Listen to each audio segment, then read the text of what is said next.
అఖిల భారత విద్యార్థి సమైక్య ఏఐఎస్ఎఫ్ 90వ ఆవిర్భావ దినోత్సవ వేడుకలను రామగుండం పారిశ్రామిక ప్రాంతంలో స్థానిక మార్కండేయ కాలనీలో ఘనంగా నిర్వహించారు। ఈ కార్యక్రమానికి ఏఐఎస్ఎఫ్ పెద్దపల్లి జిల్లా కార్యదర్శి రేణికుంట్ల ప్రీతం ముఖ్య అతిథిగా హాజరై శ్వేతహారుణ పతాకాన్ని ఆవిష్కరించారు। ఈ కార్యక్రమంలో ఏఐఎస్ఎఫ్ జిల్లా ఉపాధ్యక్షులు మొలుగూరి నితీష్, జిల్లా కోశాధికారి ఎల్కపల్లి సురేష్, రామగుండం కార్పొరేషన్ అధ్యక్షులు మాతంగి సాగర్, గొడిసెల ప్రణీత్, తడిగొప్పల సాయి, అనూప్, కట్ల అభినయ్, రౌతు గీత తదితరులు పాల్గొన్నారు।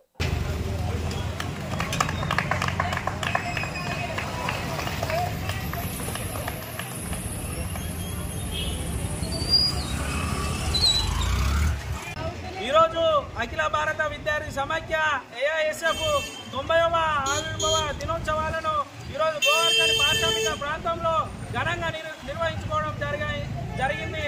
ఈరోజు మనం చూసుకున్నట్లయితే భారతదేశంలో మన ఉత్తరప్రదేశ్ రాష్ట్రంలోని లక్నో నగరంలోని బెనారస్ యూనివర్సిటీలో 1936 ఆగస్టు 12న జన్మించి ఆనాటి నుంచి ఈనాటి వరకు విద్యారంగ సమస్యల పరిష్కారానికి కృషి చేస్తున్నటువంటి ఏకైక విద్యార్థి సంఘం ఏదైనా ఉన్నదంటే అది ఒక ఏఐఎస్ఎఫ్ విద్యార్థి సంఘం అని చెప్పి ఈ సందర్భంగా తెలియజేస్తా ఉన్నాను।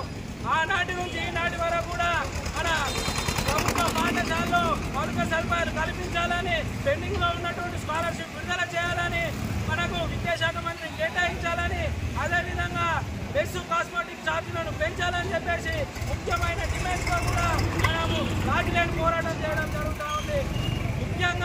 ముఖ్యంగా తెలియజేయాల్సింది ఏంటంటే ప్రభుత్వాలను కూల్చాలన్నా, ప్రభుత్వాలను నిర్మించాలన్నా అది ఒక విద్యార్థులతోనే సాధ్యమని చెప్పి కూడా ఈ సందర్భంగా తెలియజేస్తా ఉన్నాను। ఈ అవకాశం ఇచ్చినటువంటి మీ అందరికీ కూడా కృతజ్ఞత తెలియజేస్తూ ఏఐఎస్ఎఫ్ పిలిపించిన కూడా విద్యార్థి లోకం స్పందించాయి, మన పోరాటాలకు సిద్ధం కావాలని కూడా ఈ సందర్భంగా పిలుపునిస్తా ఉన్నాను।